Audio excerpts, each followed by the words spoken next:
maalmihii qiira Jabaanka 26 Juun iyo 1 Julaay ayaa isbuucan ay ku beegneed oo Soomaalida inta badan ay ku soo noqoto calanka buluugga iyo rafaadka iyo isjeclaysiinta iyo Soomaalinimada ayaa aad u badneed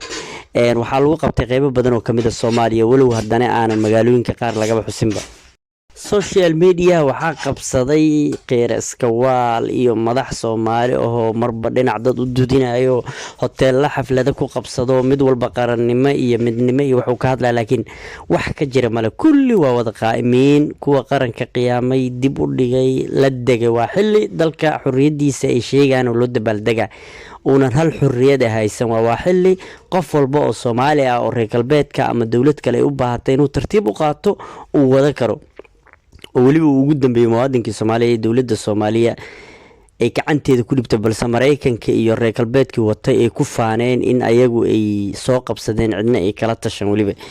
waxyaabaha la yaab kale waxaa kamid ah waxa loo dabaaldegayaa maalin xurriyad ayadoo gabi ahaanba Muqdisho qola xalana fadhisay u taliso Puntland Imaaraadka uu ka taliyo Hargeysa Israa'iil ay ka taliso Jubbaland qola kale ay ka taliso Soomaaliya meel xur ay jirin oo madaxdeeda gabi ahaanba nin walba uu meel aado laakiin sheekada ugu yaabka badneed waxay madaxweynaha Soomaaliya ayaa dad labada dhinac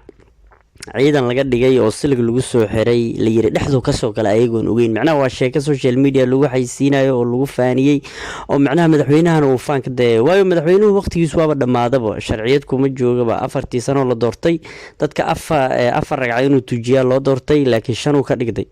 dadkiina waa ka furteen sida la sheegay siyaasiyiinta sidaas qaba anagu ma qabno mucaaradna ma nihin marka madaxweyne dastuurana sharci lagu hayn bedelay 1 sano dheeraad ku darsaday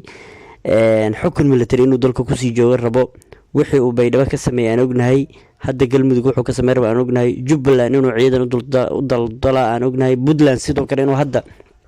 dagaalka wada aan ognahay ayaa waxa la yiri maalinta xurriyadda u dagaalma dalka ayada Muqdisho bas ma ahan dalku waa weyn yahay dalka xor ma wada madaxweynaha tuulooyinku ka soo jeeday xor ma aha marka xurriyad loo dabaaldego ma jirto sidoo kale Puntland ayaa ayadana laga xusaa la yiri haddii dib u fiirino Puntland waa maamul goboleed diidan inay Soomaaliya wax ku darsadaan mana go'in Soomaaliya mana taageersana waxba ma dhaafaan marka Soomaaliland ayaguna Soomaalinimo laga xusaa leeyahay waa sheekooyinka qiira Jabaanka ah qof walba xoogaagii taageersana u keenay xafladu hotel ku qabtay wuxuu yiri madaxweynaha Puntland ictiraafkii iyo macnaha waxaan ku raadin midnimadii xamar laga diidan yahay madaxweynihii dhammaan jamhuuriyadda hogaaminayo aflagaadiya saaxiib lama ahan waxyaabo badan oo asagana ka hadlay taasoo ayadan ka dhigaysa inaysan jirinba 1 Julaay la xusay in nin walba dantiisa ka dhaarkayo sidoo kale qolo mucaarada oo xamar joogda ayaguna way xuseen halgamayaal iyo buugaag laga qoray iyo waxba la soo bandhigay xildhibaanadii dhinacoodii u xuseen Jubbaland dhankeedii u xustay nin walba gurigiisa ku xustaaday waa wax qof walba gurigiisa ku xustay laakiin sheekooyinka la yaab kale waxay tahay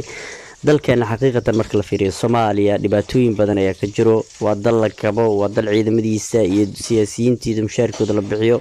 waa dal ku tiirsan maxaan ku yiraahdaa dad ajnabi ah waa dal aanan ciidan lahayn waa dal aan dhaqaale lahayn waa dal waxa loo dabaaldegaa 66 sano wax uu soo saaray oo tayale oo maanta la looga daysada aan jirin laakiin waxa la yaab leh